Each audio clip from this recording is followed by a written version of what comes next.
안녕하세요. 저는 서울에 사는 68세 황현정이라고 합니다. 평생 이런 이야기를 남들에게 털어놓을 거라고는 생각도 못했는데 요즘 젊은 분들 말로 썰이라고 하나요? 제 인생에서 가장 마음 아팠던 그렇지만 또 가장 따뜻했던 일을 여러분께 들려드리고 싶어서 이렇게 나섰습니다. 저희 집은 어떻게 설명드리면 좋을까요? 그냥 평범한 가정이라고 생각했어요. 남편 황덕수는 은행에서 30년 넘게 일했고 저는 아이 키우느라 평생 집에만 있었죠. 요즘 같으면 경단녀라고 하나요? 그때는 그게 당연한 일이었어요. 우리 아들 성민이는 지금 35살인데 정말 속 안 썩이고 자란 아이였어요. 공부도 잘하고 효자에 대학도 좋은데 나와서 대기업에 취직까지 했으니까요. 남편은 늘 우리 아들이 최고라며 자랑하곤 했죠. 그런 성민이가 30살에 결혼했어요. 신부는 수진이라고 간호사 출신의 정말 착하고 예쁜 아이더라고요.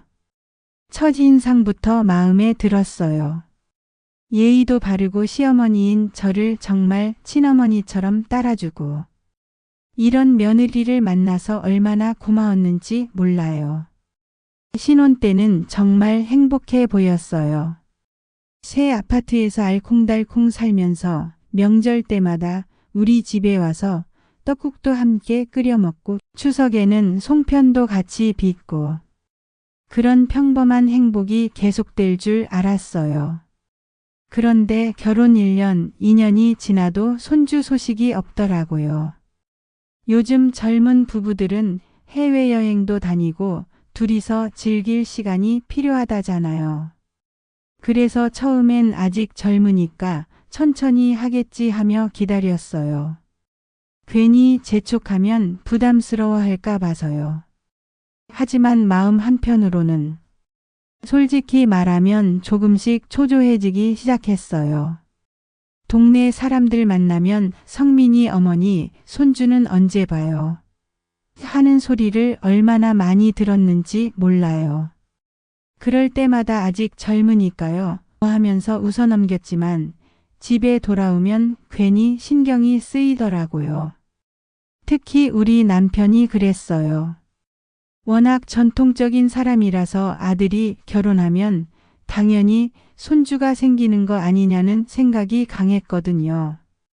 연정아, 성민이한테 한번 넌지시 물어보지 그래? 여보, 그런 일은 부부가 알아서 할 일이에요. 우리가 뭐라고 해요? 그래도 결혼한 지 벌써 2년이 다 되어 가는데 이런 대화를 얼마나 많이 했는지 몰라요. 남편은 친구들 만날 때마다 다른 사람들 손주 자랑 듣는 게 부러웠나 봐요. 집에 와서는 진규네는 벌써 둘째까지 낳았다더라 이런 말을 자꾸 하더라고요. 결혼 3년째가 되던 어느 일요일이었어요. 성민이 부부가 우리 집에 왔는데 수진이가 평소보다 말이 없더라고요. 밥을 먹으면서도 계속 시선을 아래로 향하고 있고 뭔가 분위기가 이상했어요. 그때 남편이 갑자기 이런 말을 했어요. 성민아, 너희들 혹시 아이 계획은 언제쯤 하려고 하니? 그 순간 정말 심장이 덜컹했어요. 왜 하필 이런 얘기를? 수진이 얼굴이 확 빨개지더니 젓가락을 놓더라고요. 아버지, 그런 건 저희가 알아서. 성민이가 당황하며 말하려는데 남편이 또 끼어들었어요. 알아서 하는 건 좋은데 벌써 결혼한 지 3년이야. 다른 집 애들은 벌써. 여보. 제가 급하게 말렸지만 이미 늦었어요. 수진이가 눈물을 글썽이며 일어나더니 화장실로 들어가 버렸거든요. 그 뒤로 분위기가 정말 어색해졌어요. 성민이는 아무 말 없이 밥만 먹고 남편은 괜히 뭔가 잘못했다는 듯 입을 다물고 저는 수진이가 걱정돼서 화장실 문 앞에서 서성거리고 결국 그날 성민이 부부는 밥도 제대로 안 먹고 일찍 갔어요. 나가면서 수진이가 제 손을 꼭 잡더니 어머니 죄송해요 하고 말했는데 그 목소리가 얼마나 떨리던지. 그날 밤 남편한테 정말 화가 났어요. 여보 왜 그렇게 재촉해요? 아이들이 부담스러워 하잖아요. 아니 그냥 궁금해서. 궁금하면 어떻게 해요? 그런 건 정말 부부가 알아서 할 일이라고요. 하지만 속으로는 저도 같은 마음이었어요. 정말 언제쯤 손주를 볼 수 있을까? 혹시 우리 아들이나 며느리 중에 어디 문제가 있는 건 아닐까? 이런 걱정들이 머릿속을 맴돌기 시작했거든요. 그 후로 몇 달이 더 지났는데 성민이 부부가 예전처럼 자주 오지 않더라고요. 전화해도 바빠서요 어머니 하면서 대화가 길어지지 않고 명절에도 의무적으로 왔다가 빨리 가려고 하고 저는 점점 불안해졌어요. 혹시 그날 남편이 한 말 때문에 상처를 받은 건 아닌가?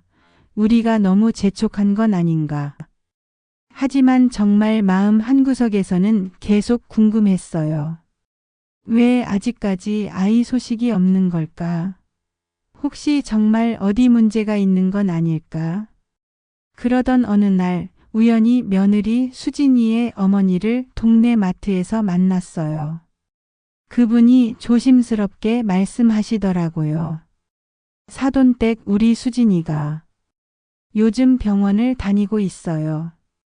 그 말을 듣는 순간 가슴이 철렁 내려앉았어요. 아, 정말 뭔가 문제가 있구나. 그때서야 왜 아이들이 우리를 피하려 했는지 알겠더라고요. 그날부터 제 마음은 정말 복잡해졌어요. 걱정도 되고 미안하기도 하고 그러면서도 한편으로는 솔직히 말하면 조급함도 있었어요.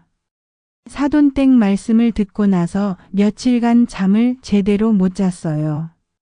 병원을 다닌다는 게 요즘 젊은 부부들이 산부인과 검사 받는 건 흔한 일이지만 왜 그렇게 마음이 불안하던지. 그러던 어느 목요일 오후였어요. 갑자기 성민이한테서 전화가 왔어요. 어머니 시간 되세요? 잠깐 뵙고 싶은데. 목소리가 평소와 달랐어요. 뭔가 무겁고 힘이 없더라고요. 그래 언제든지 와. 어머니가 미역국 끓여 놓을게. 아니에요 제가 나갈게요. 아버지는 안 계시죠?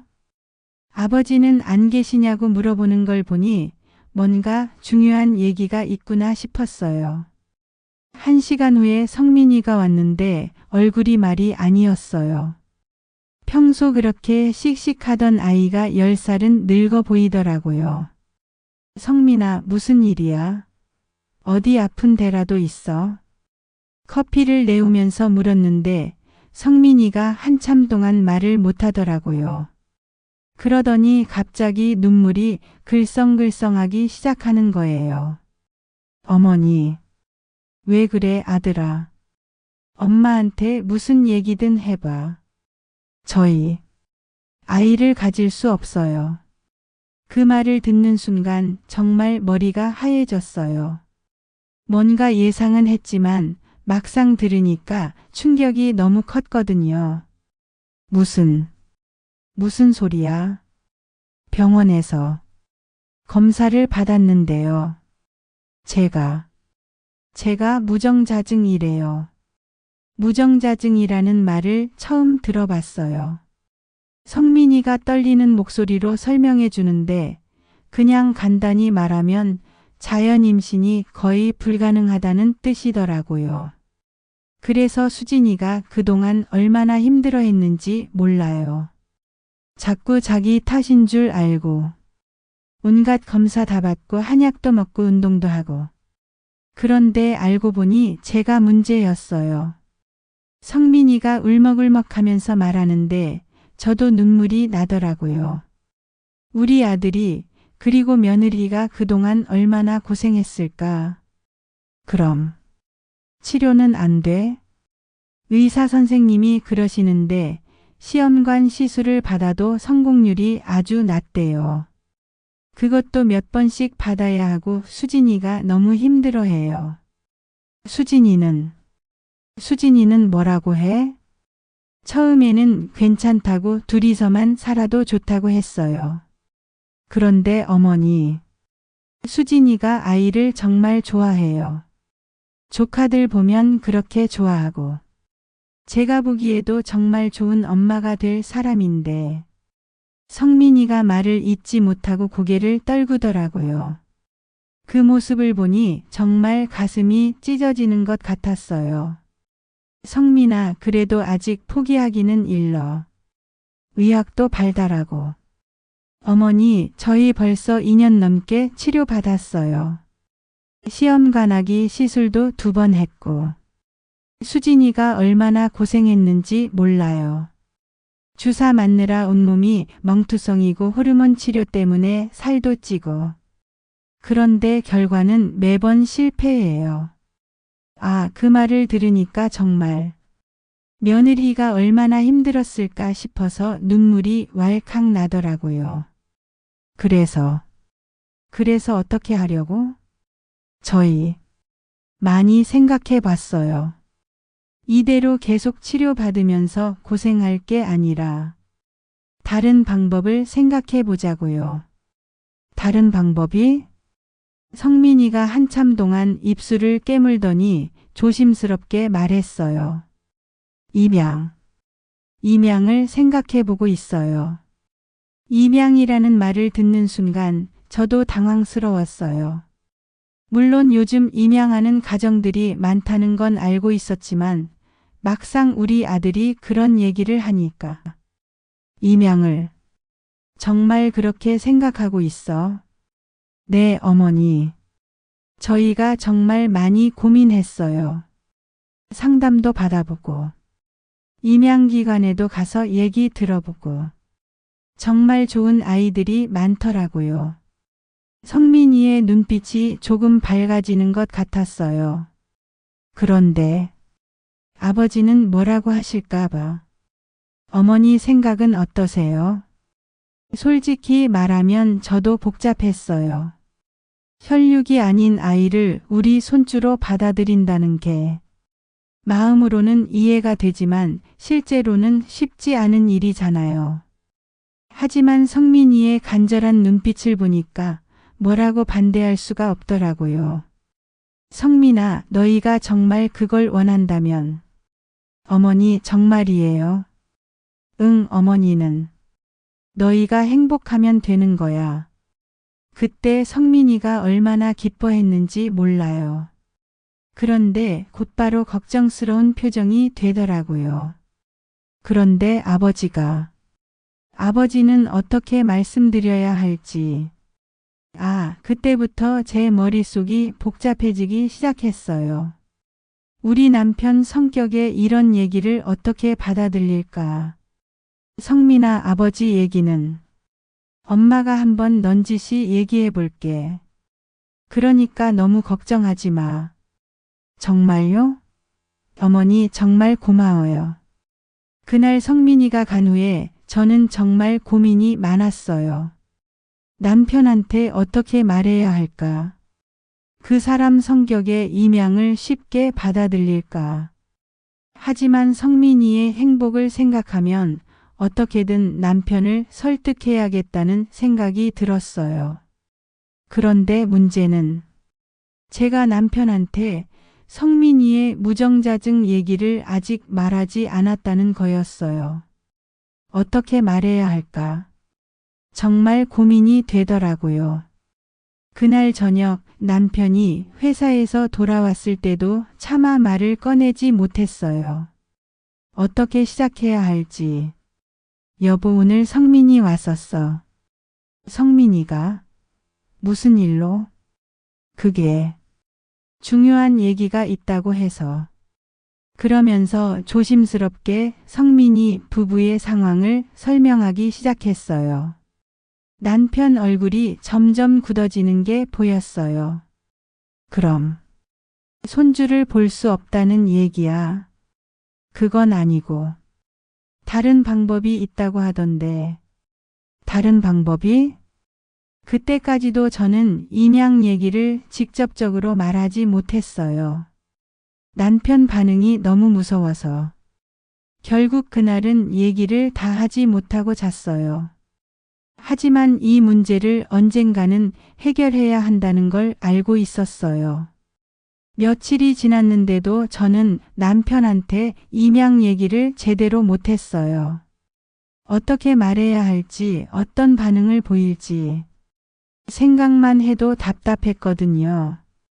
그런데 성민이가 더 이상 기다릴 수 없다고 하더라고요. 어머니, 저희 이번 주말에 함께 와서 아버지한테 직접 말씀드리려고 해요. 성민아, 아직 아버지 마음의 준비가. 어머니, 더 이상 미룰 수 없어요. 수진이가 너무 힘들어해요. 그 말을 들으니까 정말 그럴 수밖에 없겠다 싶었어요. 며느리 입장에서는 얼마나 답답했을까요? 그래서 그 주 토요일 성민이 부부가 함께 우리 집에 왔어요. 오랜만에 둘이 함께 온 거였는데 뭔가 중요한 얘기가 있어 보였어요. 점심을 먹고 나서 성민이가 조심스럽게 말문을 열었어요. 아버지, 어머니, 저희가 결정한 게 있어요. 남편이 고개를 들더니 성민이를 쳐다봤어요. 저희 임양을 생각해보고 있어요. 그 말이 나오자마자 남편의 얼굴이 확 굳어지더라고요. 임양? 그게 무슨 소리야? 아버지, 저희가 아이를 정말 많이 원해요. 그런데 자연적으로는 힘들 것 같고 임양기관에서 상담도 받아보고 많이 생각해 봤어요. 임양이라니. 그럼 남의 핏줄을 우리 집 자식으로 키우겠다는 거야. 남편의 목소리가 점점 커지기 시작했어요. 저는 이미 가슴이 철렁했어요. 아버지, 요즘은 임양하는 가족들이 많아요. 그리고 사랑으로 키운다고 해서 핏줄이 바뀌는 건 아니잖아. 여보, 일단 아이들 얘기를 끝까지 들어봅시다. 제가 급하게 말렸지만 남편은 이미 흥분 상태였어요. 무슨 얘기를 더 들어? 절대 안 된다. 아버지, 저희가 얼마나 고민했는지 아세요? 성민이도 목소리를 높이기 시작했어요. 고민을 했다고 해서 그런 일이 옳은 건 아니야. 우리 집안대를 남의 핏줄로 잇겠다는 거야. 집안대요? 아버지는 그게 그렇게 중요해요. 당연히 중요하지. 수천 년 내려온 우리 핏줄을. 수천 년이요? 아버지, 지금이 몇 년도인데 아직도 그런 생각을 하세요?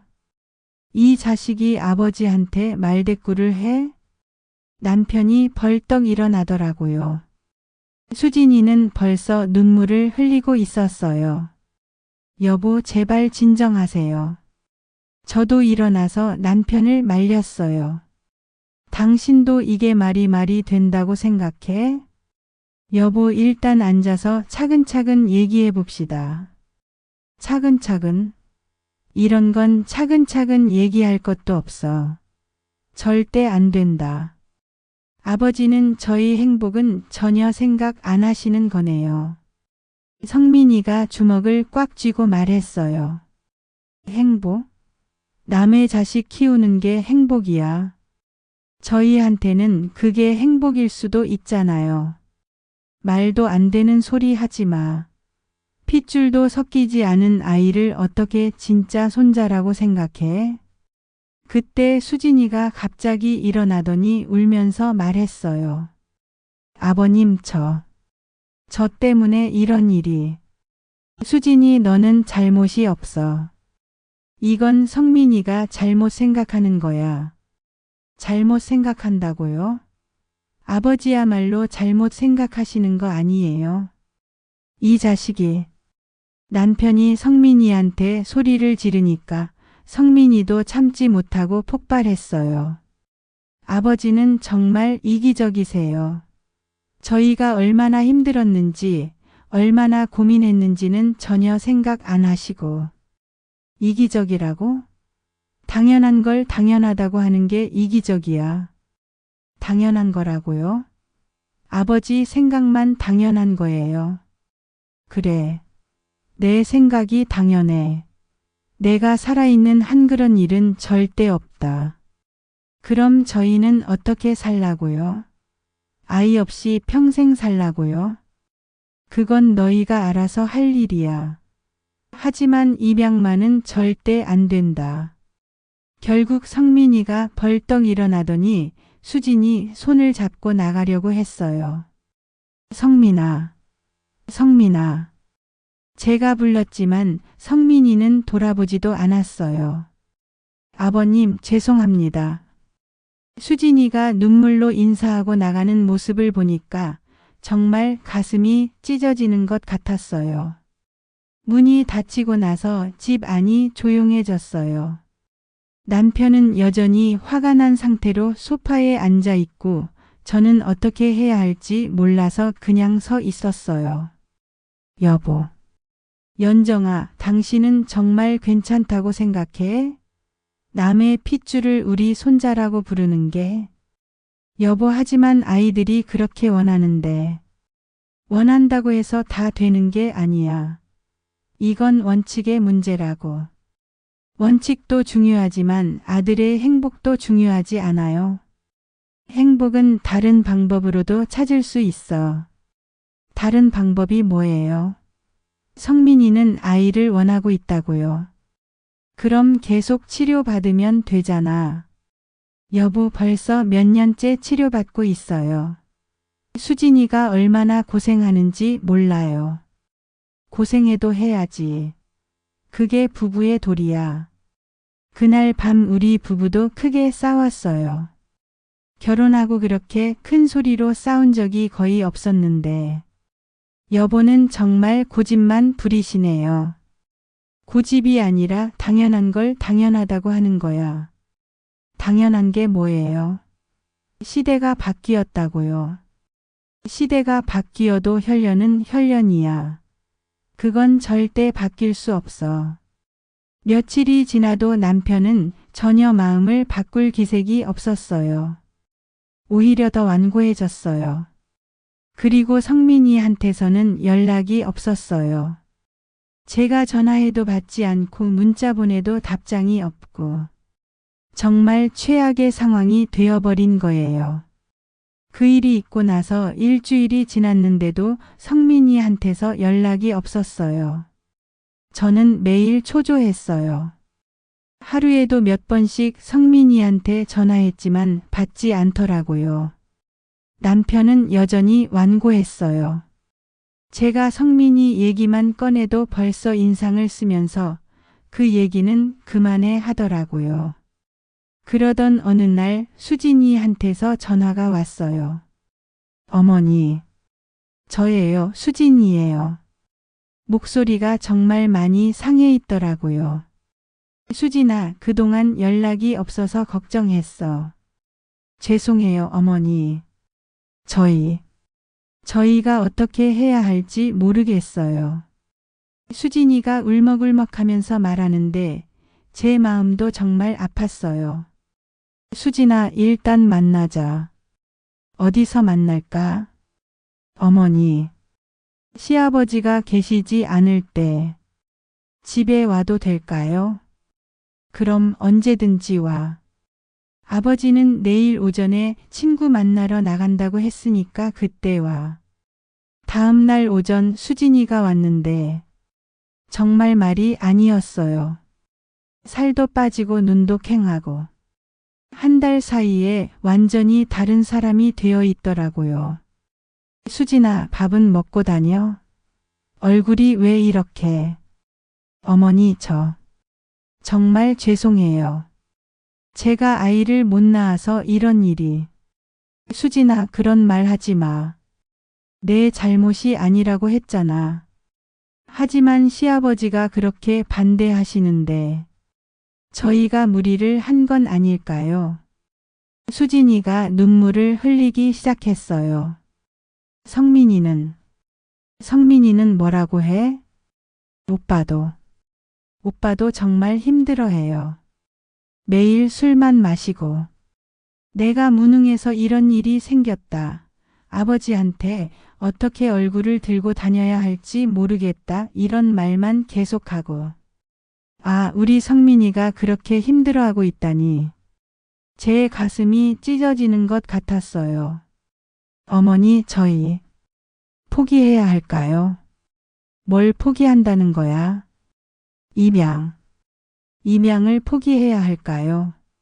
아버지님이 그렇게 싫어하시는데 그 말을 듣고 저는 정말 화가 났어요. 남편한테 그리고 이런 상황을 만든 것에 대해서. 수진아, 절대 포기하지 마. 너희가 원하는 거라면. 하지만 어머니, 가족이 이렇게 갈라져서는 가족이 갈라진 게 아니야. 아버지가 좀 고집이 센 것뿐이야. 그런데 사실 저도 확신이 서지 않았어요. 정말 남편을 설득할 수 있을까? 이 상황이 해결될 수 있을까? 수진이가 간 후에 저는 정말 고민이 많았어요. 이대로 있으면 정말 가족이 완전히 갈라질 수도 있겠다는 생각이 들었어요. 그날 저녁 남편이 집에 돌아왔을 때 저는 다시 한번 얘기해 보기로 했어요. 여보, 오늘 수진이를 만났어. 남편의 얼굴이 확 굳어지더라고요. 또 그 얘기야. 여보, 수진이가 정말 많이 상했어요. 살도 빠지고. 그건 그 애들이 알아서 할 일이야. 알아서 할 일이요? 우리 며느리인데. 며느리니까 더욱 분수를 알아야지. 분수가 뭐예요? 아이를 원하는 게 무슨 잘못이에요? 아이를 원하는 건 잘못이 아니지만 남의 핏줄을 데려오겠다는 건 잘못이야. 여보, 정말 그렇게 생각해요. 피만 섞이면 가족이고 피가 안 섞이면 남남이에요. 당연하지. 그럼 저는 뭐예요? 저도 당신이랑 피가 안 섞였는데 저도 남남이에요. 그건 다른 얘기잖아. 뭐가 달라요? 결혼해서 가족이 된 것처럼 입양해서도 가족이 될 수 있잖아요. 그건 말이 안 돼. 남편이 소리를 지르더라고요. 여보, 제발. 성민이를 생각해봐요. 우리 아들이 얼마나 힘들어하는지. 성민이가 힘들면 다른 방법을 찾아야지. 왜 하필 입양이야? 다른 방법이 뭐가 있어요? 몇 년째 치료받아도 안 되는데. 그럼 아이 없이 사는 부부들도 많잖아. 하지만 성민이는 아이를 원하고 있어요. 원한다고 다 되는 게 아니야. 그날도 결국 싸움으로 끝났어요. 남편은 더욱 완고해졌고 저는 더욱 답답해졌어요. 더 심각한 건 성민이가 정말로 연락을 끊어버린 거예요. 제가 아무리 전화해도 받지 않고 집에도 오지 않고 한 달이 지나고 두 달이 지나도 소식이 없었어요. 그러던 어느 날 수진이 어머니한테서 연락이 왔어요. 사돈댁 우리 수진이가 많이 아파요. 뭐가 어떻게 아프다는 거예요? 스트레스 때문에 병원에 입원했어요. 우울증도 생기고. 그 말을 듣고 정말 충격이었어요. 며느리가 그 정도로 아픈 줄 몰랐거든요. 그리고 성민이도 회사에서 문제가 생겼대요. 집중을 못해서. 아, 정말 이런 일이. 우리 가족이 완전히 무너지고 있는 거였어요. 그날 밤 저는 남편한테 이 얘기를 했어요. 여보, 수진이가 병원에 입원했어. 뭐? 스트레스 때문에. 우울증까지 생겼대. 남편의 얼굴이 조금 굳어지더라고요. 그리고 성민이도 회사에서 문제가 생겼어. 이 일 때문에 집중을 못한다고. 그건 남편이 말을 못하더라고요. 여보, 이래도 괜찮아요. 우리 며느리가 병원에 입원하고 아들이 회사에서 문제 생기고 이래도 임양을 반대할 거예요. 하지만 그래도 뭐예요. 이런 일이 벌어져도 고집만 부릴 거예요. 그날도 남편은 확답을 주지 않았어요. 하지만 뭔가 흔들리는 것 같았어요. 저는 이제 정말 더 이상 기다릴 수 없다고 생각했어요. 뭔가 결정적인 일이 일어나야 한다고. 수진이가 입원했다는 소식을 듣고 나서 며칠 후 정말 충격적인 일이 일어났어요. 성민이가 갑자기 우리 집에 나타난 거예요. 그런데 모습이 정말 말이 아니었어요. 수염도 덥수룩하게 기르고 옷도 구겨진 채로 술 냄새까지 나더라고요. 성민아. 제가 깜짝 놀라서 달려갔는데 성민이가 말했어요. 어머니, 저 아버지랑 얘기 좀 해야겠어요. 성민아, 내가 왜 이렇게. 괜찮아요. 아버지 계세요? 마침 남편이 거실에서 신문을 보고 있었어요. 성민이 모습을 보고는 깜짝 놀라더라고요. 성민아, 너 왜 그런 모습으로. 아버지, 저희 얘기 좀 해요. 성민이가 남편 앞에 앉더니 정말 진지한 표정으로 말하기 시작했어요. 아버지, 수진이가 지금 병원에 입원해 있어요. 그건 들었다. 우울증이에요. 심한 우울증. 의사 말로는 당분간 치료받아야 한대요. 남편이 아무 말 없이 듣고 있더라고요. 아버지, 저도 회사에서 해고 통보받았어요. 뭐라고? 남편이 깜짝 놀라서 소리쳤어요. 일에 집중을 못해서. 실수를 너무 많이 했나 봐요. 사실 요즘 잠도 제대로 못 자고 술만 마시고. 성민아, 너 왜 이렇게 됐어? 왜겠어요? 아버지 때문이죠. 내 때문이라고?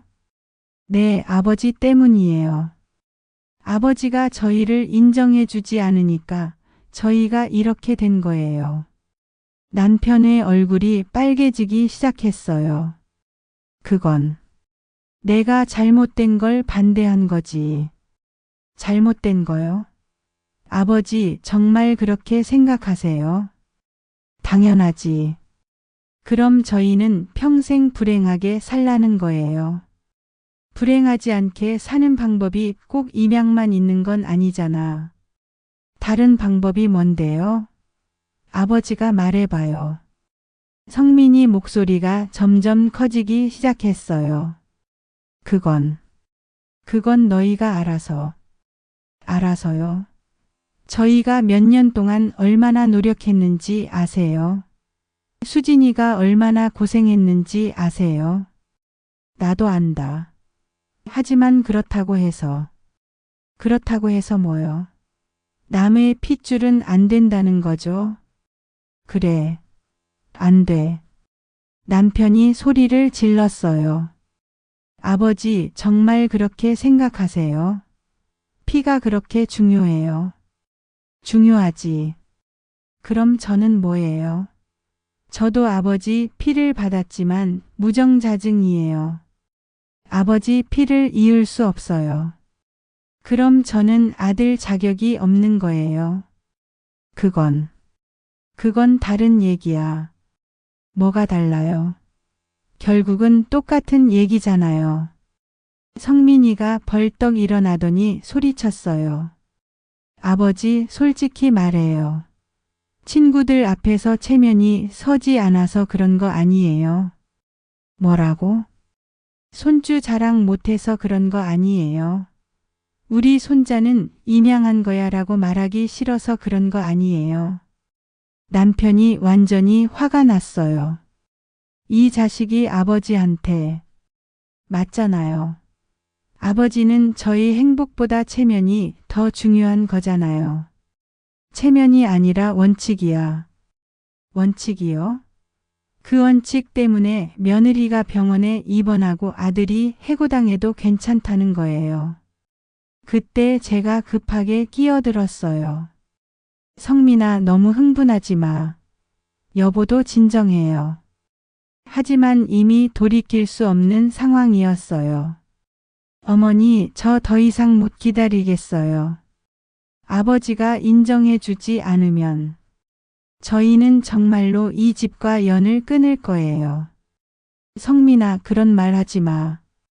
아니에요, 어머니. 이미 2년 동안 기다렸어요. 그동안 저희가 얼마나 고생했는지 더 이상은 못 기다리겠어요. 성민이가 남편을 똑바로 쳐다보며 말했어요. 아버지, 마지막으로 한 번 더 물어볼게요. 저희 입양을 인정해 주실 거예요? 안 해 주실 거예요? 남편이 한참 동안 말이 없더니 결국 고개를 저었어요. 안 된다. 절대 안 돼. 그럼 됐어요. 성민이가 일어나더니 현관 쪽으로 걸어갔어요. 성민아, 어디가? 어머니, 저희 이제 정말로 이 집 자식 아니에요. 다시는 연락하지 마세요. 성민아. 제가 아무리 불러도 성민이는 돌아보지 않고 나가버렸어요. 그날 밤 집 안은 정말 조용했어요. 남편은 아무 말 없이 술만 마시고 저는 계속 눈물만 흘렸어요. 여보, 이제 어떻게 해요? 내가 뭘 잘못했다는 거야? 남편도 울먹이는 목소리로 말했어요. 잘못하지 않았어요. 하지만 아들을 잃었어요. 그 후로 정말 성민이한테서 연락이 없었어요. 전화해도 받지 않고 문자 보내도 답장 없고 명절이 와도 오지 않았어요. 생일에도 연락 없고 1년이 지나고 2년이 지나도 마찬가지였어요. 저희 부부는 정말로 아들을 잃어버린 거예요. 그 2년 동안 남편은 완전히 다른 사람이 되었어요. 웃는 일도 거의 없고 친구들과의 모임도 피하고 집에서만 조용히 지내더라고요. 저도 마찬가지였어요. 동네 사람들이 아드님은 잘 지내시죠? 하고 물으면 뭐라고 대답해야 할지 정말 힘든 시간이었어요. 내가 뭘 위해 이렇게 고집을 부렸나? 아들의 행복보다 중요한 게 뭐가 있을까? 이런 생각들이 계속 들었어요. 특히 남편이 그랬어요. 겉으로는 여전히 내가 옳다고 말했지만 표정을 보면 정말 후회하고 있다는 걸 알 수 있었어요. 하지만 이미 너무 많은 시간이 지나버렸고 어떻게 먼저 연락해야 할지도 모르겠더라고요. 그렇게 우리는 정말로 아들과 며느리를 잃고 살게 된 거예요. 그렇게 2년이라는 긴 시간이 흘렀어요. 2년 동안 성민이한테서 단 한 번도 연락이 없었어요. 가끔 사돈댁에게서 소식을 듣기는 했지만 직접적인 연락은 전혀 없었죠. 수진이는 퇴원해서 많이 좋아졌다고 하더라고요. 그리고 성민이도 새로운 회사에 취직했다고 하고 그런 소식을 들을 때마다 다행스러우면서도 한편으로는 더 서러웠어요. 우리가 없어도 아이들이 잘 지내고 있다는 게 기쁘면서도 슬펐거든요. 남편은 그 2년 동안 완전히 변했어요. 예전에는 그렇게 활발하고 친구들과 어울리는 걸 좋아했는데 점점 집에만 있으려고 하더라고요. 특히 친구들 모임은 거의 나가지 않았어요.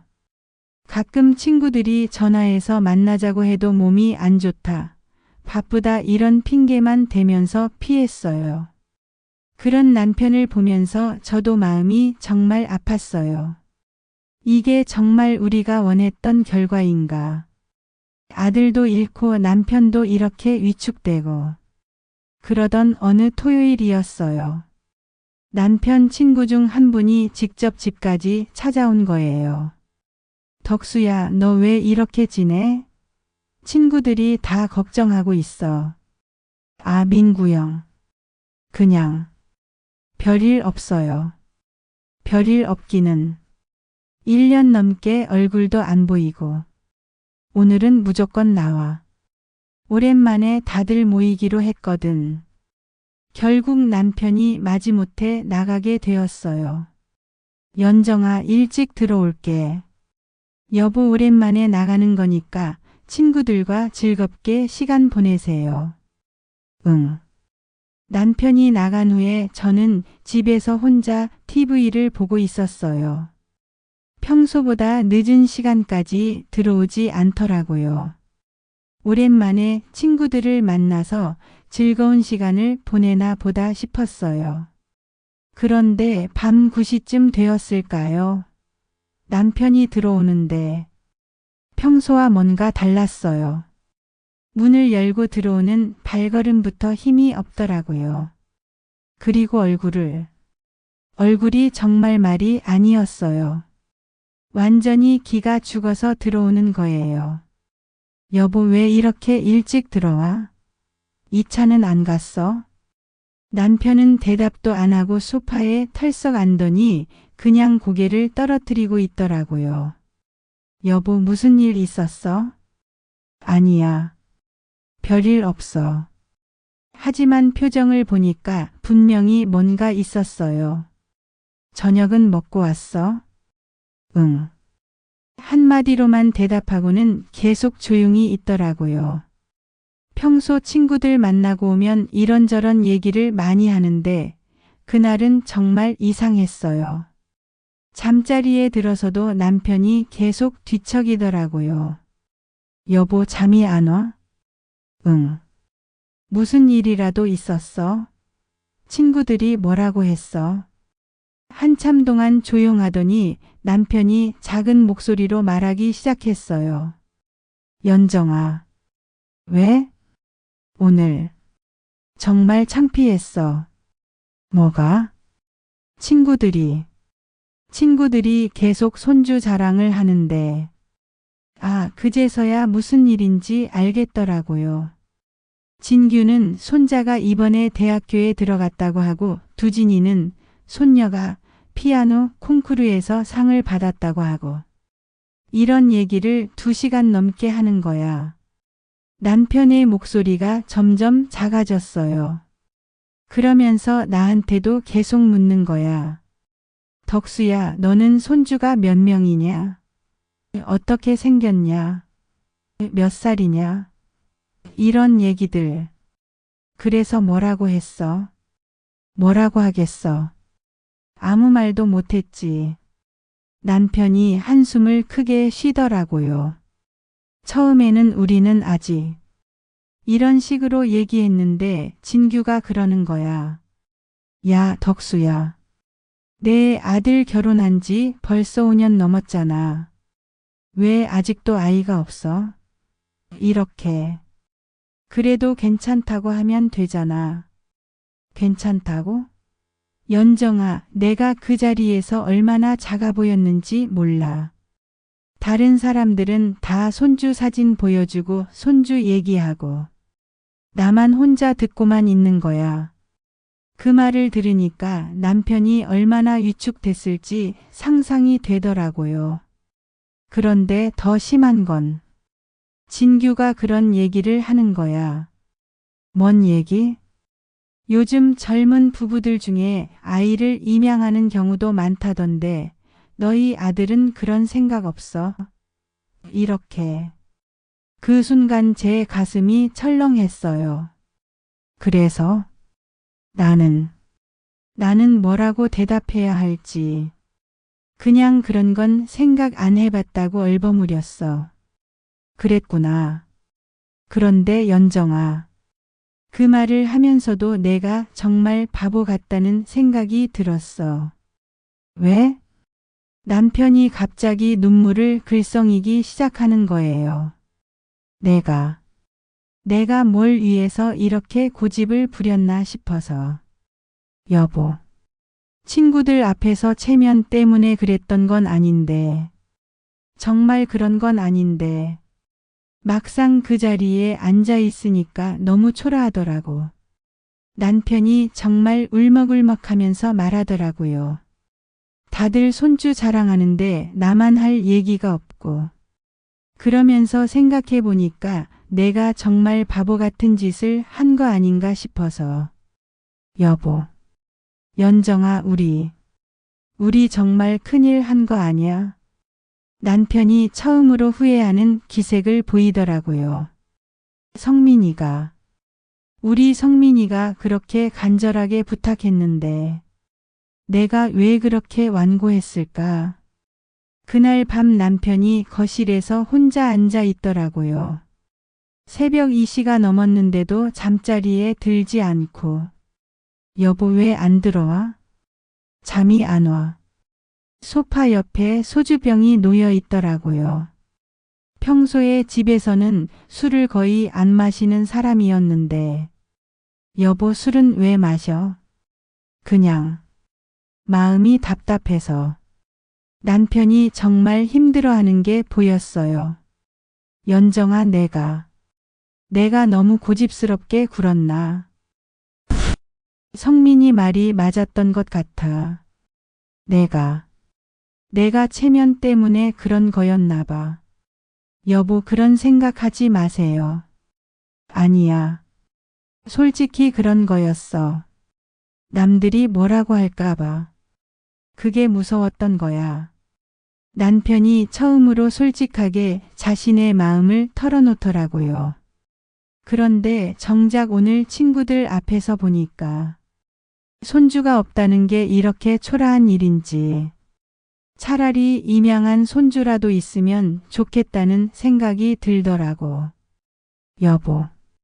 연정아, 우리 성민이한테 사과해야 하는 거 아니야? 그 순간 저도 눈물이 났어요. 남편이 드디어 마음을 연 것 같아서. 하지만 여보, 이제 너무 늦은 거 아닐까? 그래서 그게 더 괴로워. 내가 돌이킬 수 없는 실수를 한 것 같아. 그날 밤 남편과 저는 새벽까지 얘기했어요. 그동안 쌓였던 후회와 그리움을. 이제야 남편이 진짜 마음을 열었지만 정말 너무 늦어버린 건 아닌가. 그런 생각이 들었어요. 그날 밤 남편과의 대화 이후로 우리 집 분위기가 조금씩 바뀌기 시작했어요. 남편이 예전처럼 완고하게 절대 안 된다는 말을 하지 않더라고요.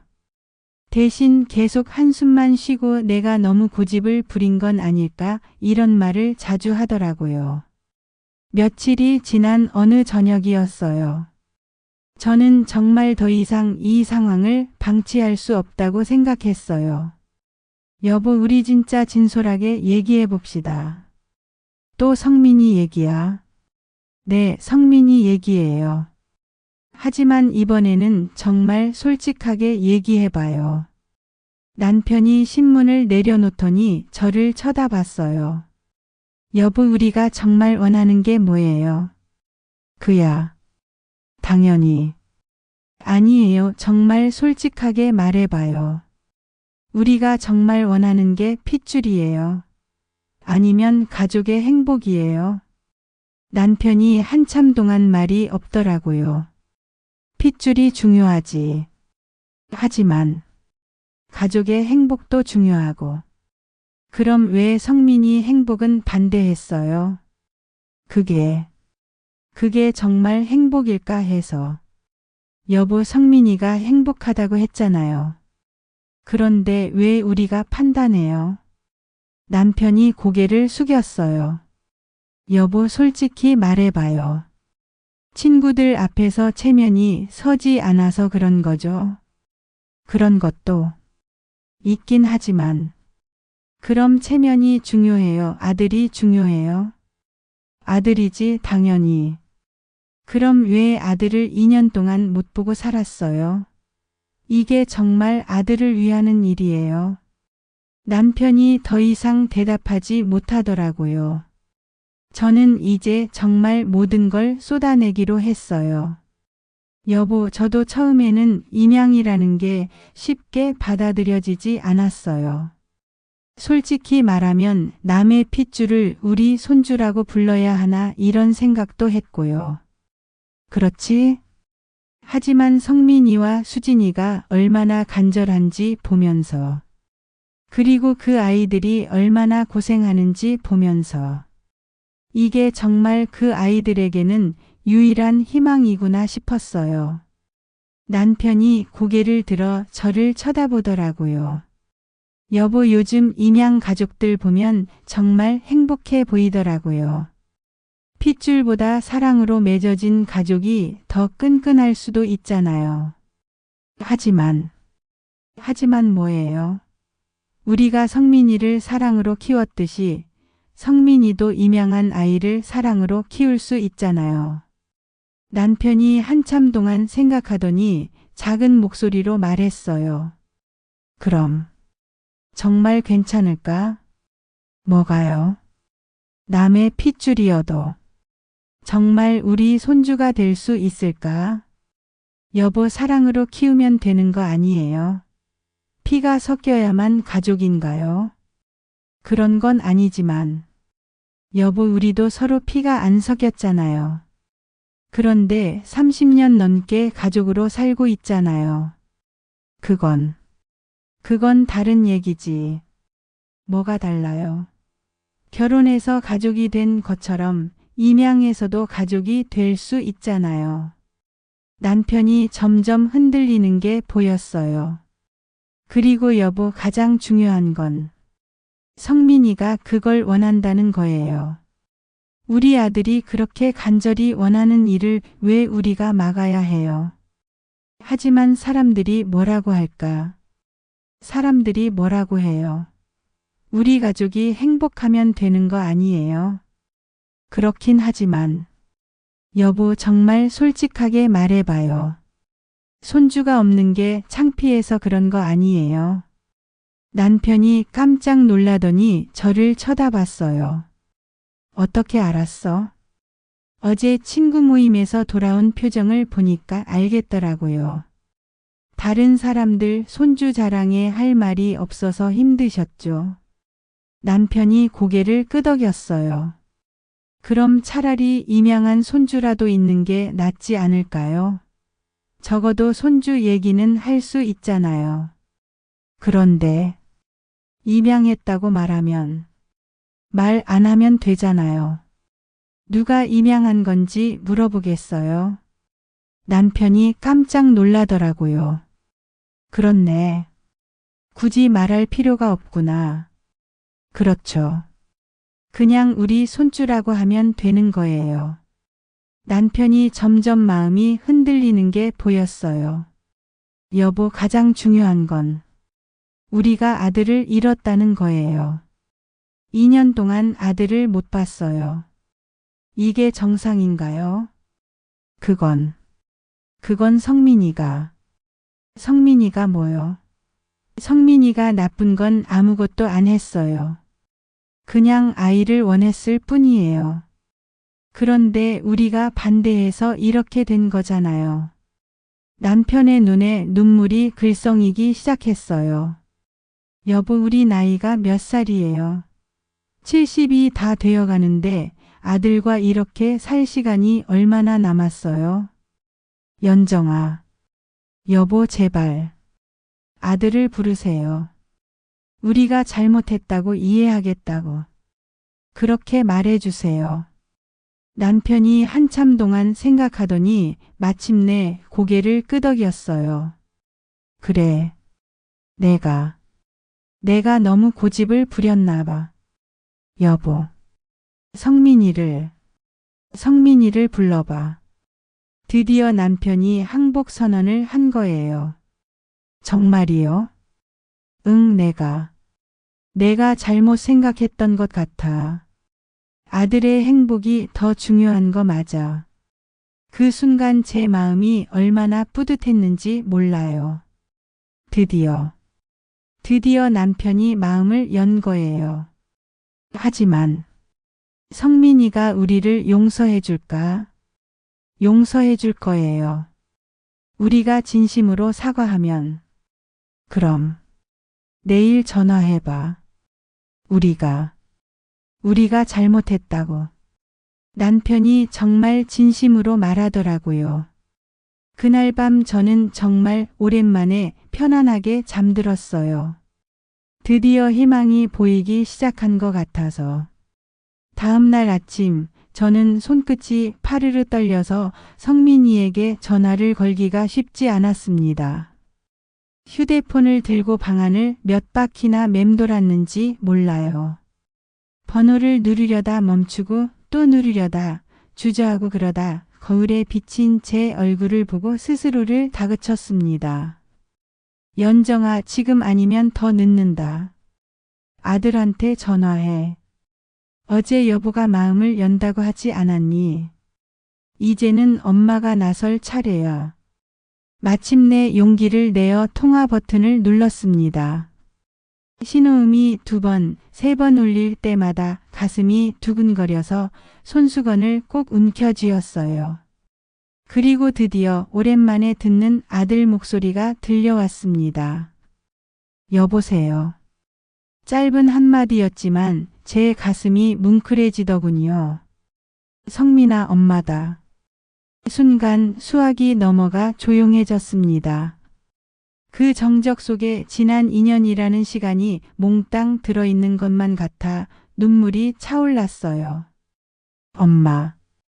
아들이 힘없이 대답했는데 목소리가 참 많이 상해 있더라고요. 전보다 한 톤 낮아진 그 목소리를 듣는데 제 속이 후벼 파이는 것 같았습니다.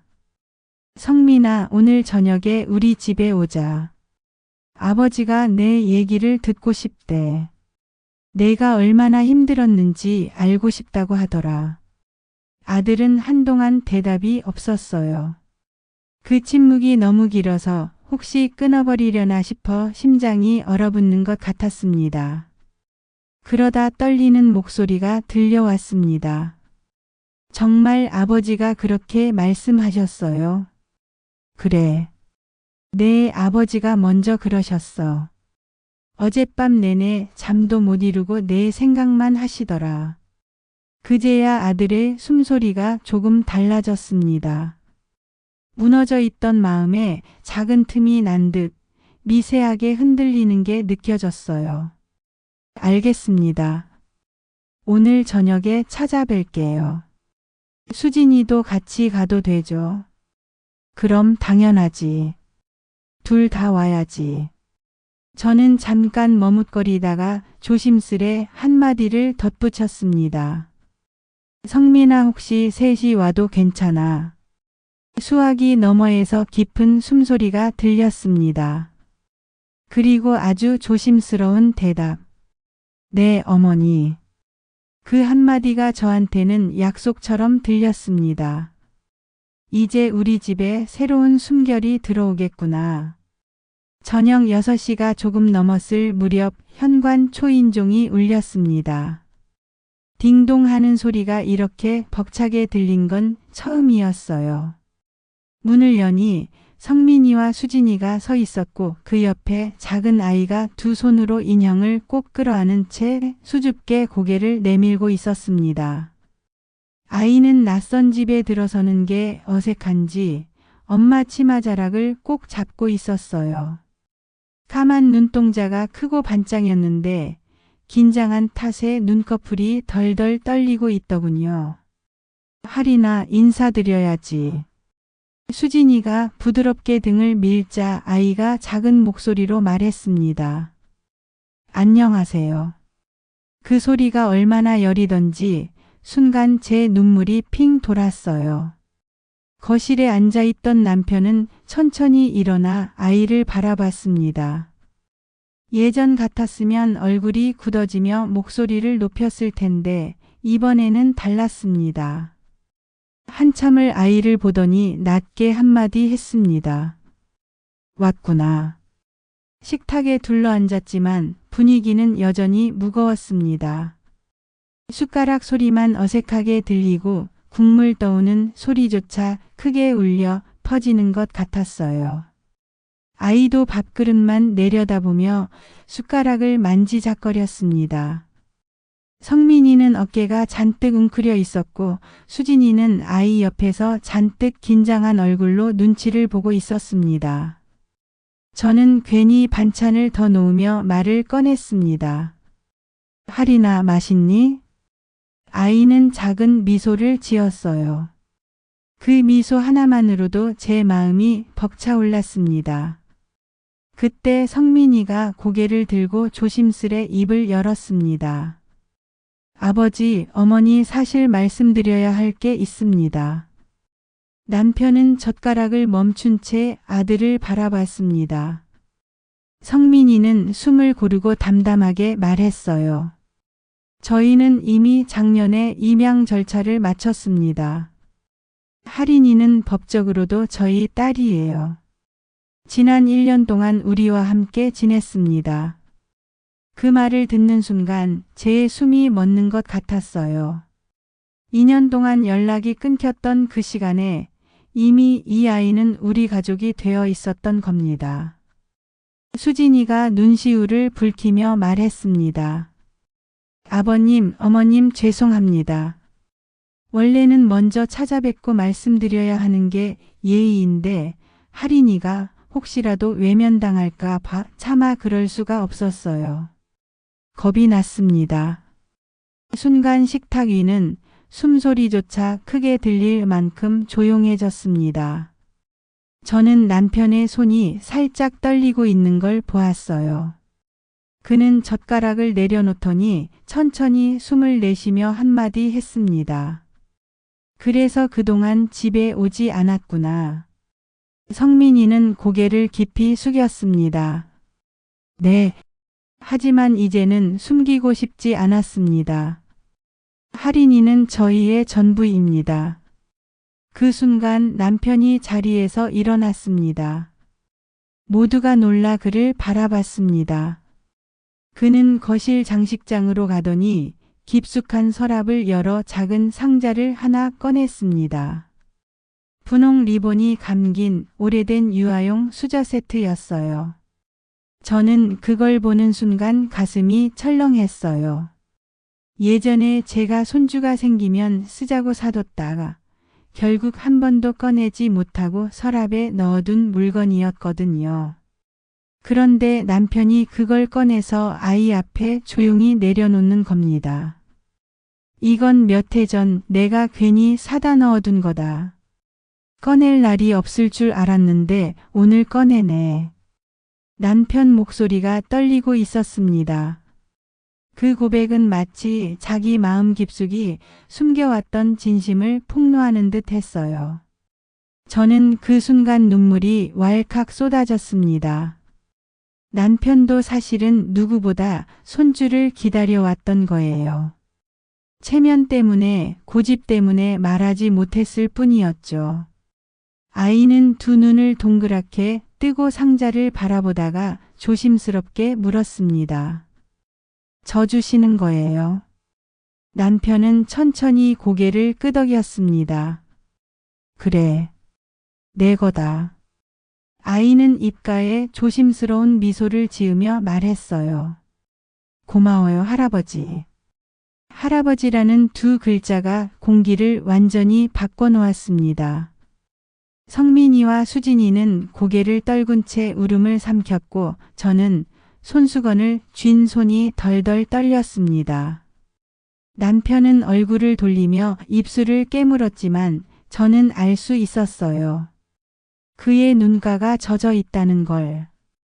임양 사실은 폭로처럼 들렸지만 그보다 더 큰 반전은 남편의 고백이었어요.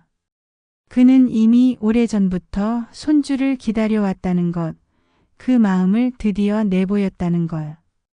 그날 우리는 조금씩 가슴속의 가시를 빼내기 시작했습니다. 그리고 우리 집은 정말 오랜만에 따뜻한 숨결을 되찾았어요. 하지만 숨결이 되돌아왔다는 게 곧바로 예전처럼 편안해졌다는 뜻은 아니었죠. 아직은 서로가 조금 조심스러웠고 말끝마다 멈칫하는 어색함이 남아 있었어요. 그럼에도 분명한 건 닫혀있던 문이 이제야 조금 열렸다는 것이었어요.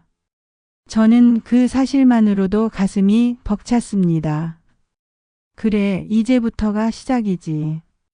이제부터 다시 천천히 가족이 되는 거야. 식탁 위에는 여전히 음식이 남아 있었어요. 따끈한 미역국에서 김이 피어올랐고 잡채와 나물들이 식탁을 채웠습니다. 아이도 숟가락을 들었지만 아직은 긴장했는지 밥만 조금씩 툭툭 건드렸습니다. 하리나, 이거 맛있지? 할머니가 직접 한 거야.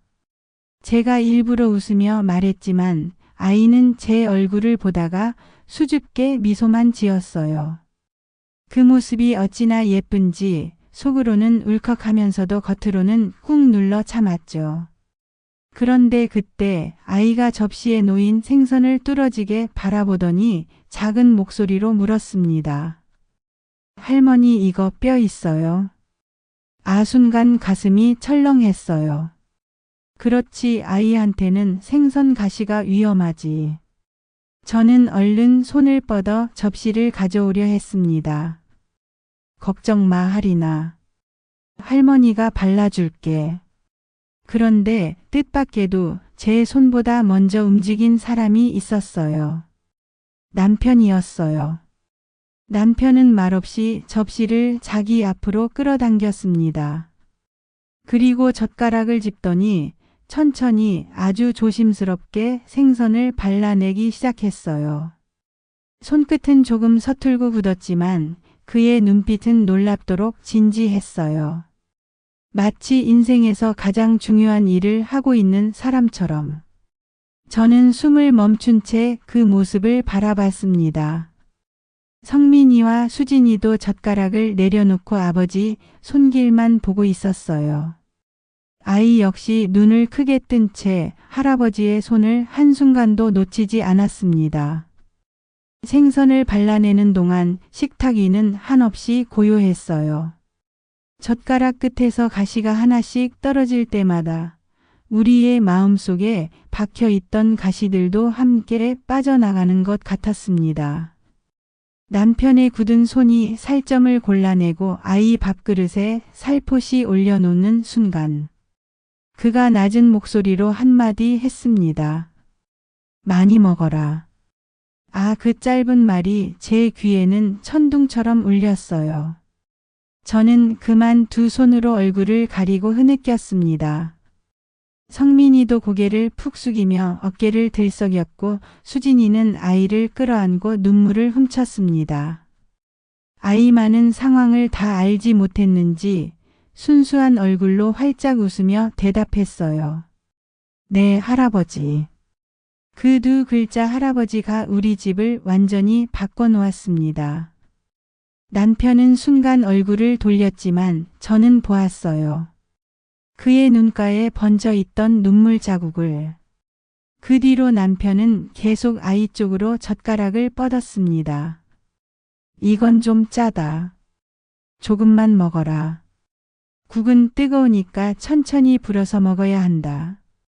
말투는 여전히 퉁명스러웠지만 그 안에는 깊은 정이 담겨 있었어요. 아이는 점점 긴장을 풀더니 마침내 깔깔 웃으며 밥을 먹었습니다. 그 웃음소리가 얼마나 맑고 청아하던지 집안 가득 울려 퍼지며 우리 마음까지 녹여냈습니다. 저는 숟가락을 든 채로 한동안 멍하니 그 모습을 지켜봤습니다. 그래, 결국 이렇게 되는 거였구나. 피가 아니라 마음으로 이어지는 게 가족이구나. 식사가 끝나갈 무렵 성민이가 눈가를 훔치며 조심스럽게 말했습니다. 아버지, 어머니, 저희가 너무 늦게 말씀드린 건 아닐까요? 남편은 대답 대신 술잔을 채워 단숨에 비우더니 잠시 고개를 숙이고 있다가 낮게 말했습니다. 늦긴 했다. 하지만 안 오는 것보단 100번 낫다. 그 한마디에 성민이의 얼굴이 눈물로 젖었고 수진이는 고개를 떨군 채 손으로 입을 가렸습니다. 저는 그 광경을 보며 속으로 중얼거렸습니다. 이제 됐다. 이제야 정말 가족으로 다시 만난 거다. 할인이는 아직 사정을 다 이해하진 못했지만 어른들이 울고 있는 걸 보며 고개를 갸웃하다가 조용히 말했어요. 저 때문에 다 우시는 거예요. 저는 얼른 아이를 안아 올리며 웃었습니다. 아니야, 우리 할인이 덕분에 다 기뻐서 우는 거야. 내가 와줘서 우리 집에 다시 웃음이 찾아왔어. 아이는 제 품에 안겨 수줍게 웃었습니다. 그 작은 체온이 제 가슴에 스며들며 지난 세월의 서러움이 다 녹아내렸습니다. 그날 밤 남편은 아이에게 이런저런 옛날 놀이를 가르쳐 주었어요.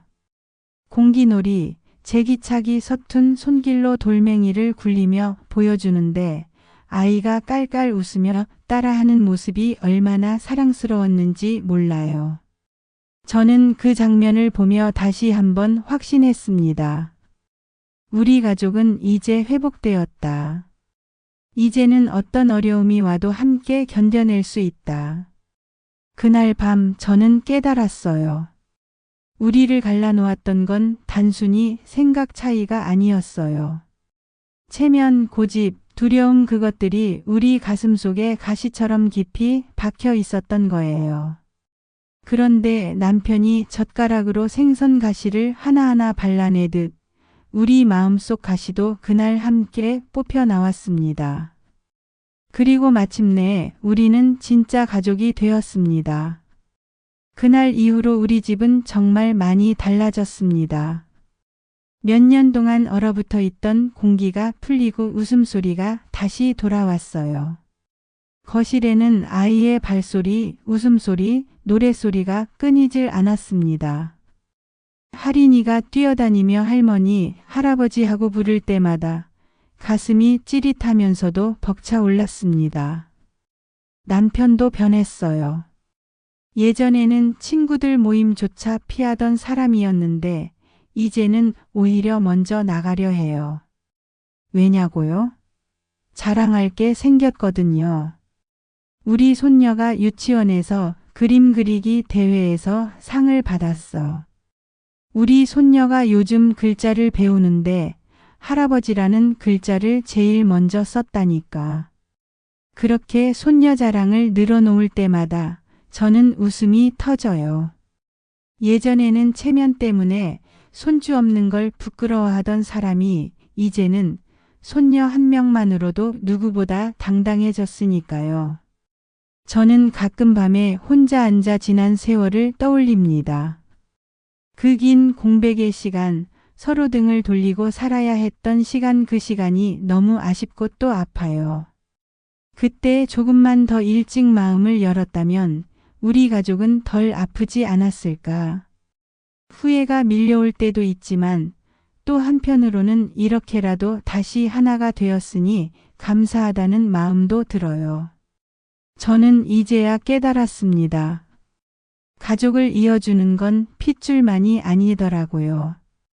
핏줄은 단지 시작일 뿐이에요. 서로를 사랑하려는 마음, 이해하려는 마음, 그게 없으면 핏줄도 의미가 없어요.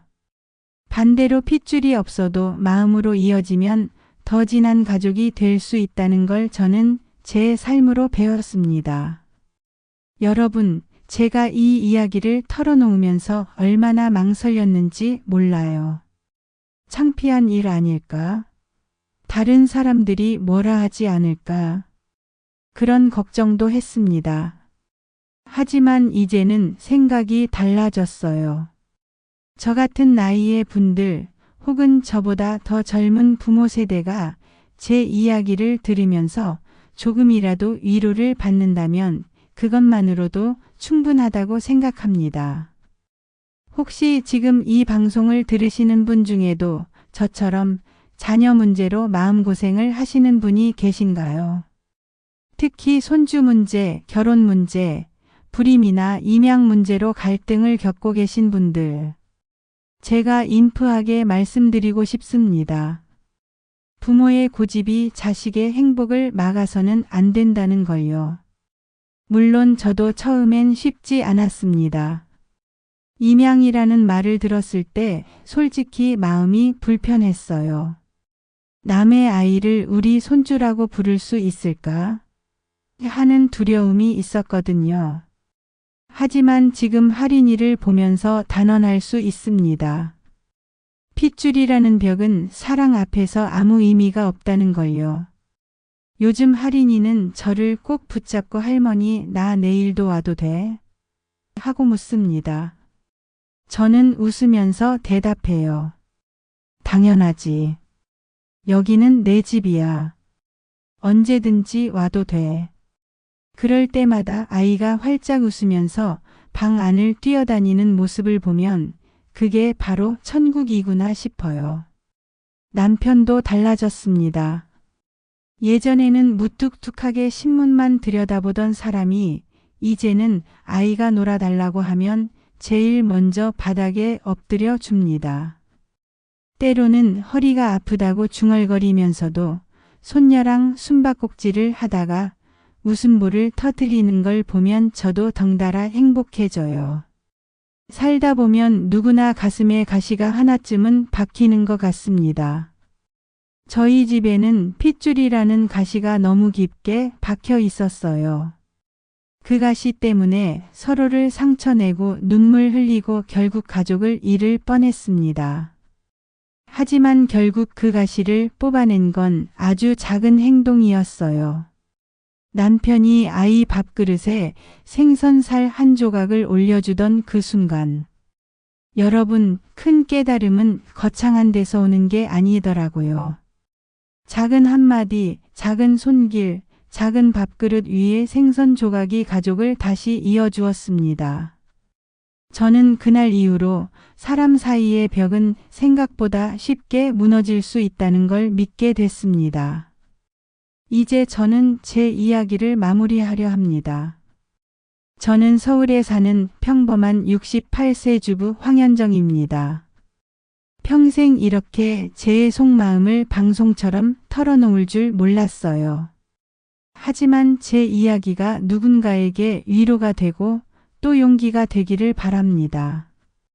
혹시 지금 갈등 때문에 자녀와 멀어진 분이 계신다면 먼저 손을 내밀어 주세요. 자존심이나 체면이 아니라 사랑이 먼저입니다. 부모의 고집보다 중요한 건 자식의 행복이라는 걸 저희 집이 온몸으로 겪었습니다. 마지막으로 제 손녀 할인이가 며칠 전 저에게 했던 말을 전해드리고 싶습니다. 할머니, 나는 진짜 우리 집 딸 맞지? 저는 단호하게 대답했어요. 그럼 우리 집 보물이야. 너는 할머니 보물이야. 그 말을 하는 순간 아이가 활짝 웃으며 제 품에 안겼습니다. 그 작은 체온이 아직도 제 가슴에 남아 있어요. 여러분, 가정의 행복은 멀리 있지 않습니다. 바로 옆에 있는 가족의 손을 꼭 잡아주는 것, 그게 전부입니다. 저는 이제 더 이상 후회하지 않으려 합니다. 앞으로는 남편, 아들, 며느리, 그리고 사랑스러운 손녀와 함께 웃으면서 남은 생을 감사히 살아가려고 합니다. 이것이 제 이야기입니다. 핏줄보다 더 강한 건 사랑이라는 걸 저는 이제야 알았습니다. 그리고 여러분도 이 이야기를 통해 같은 마음을 느끼셨기를 바랍니다.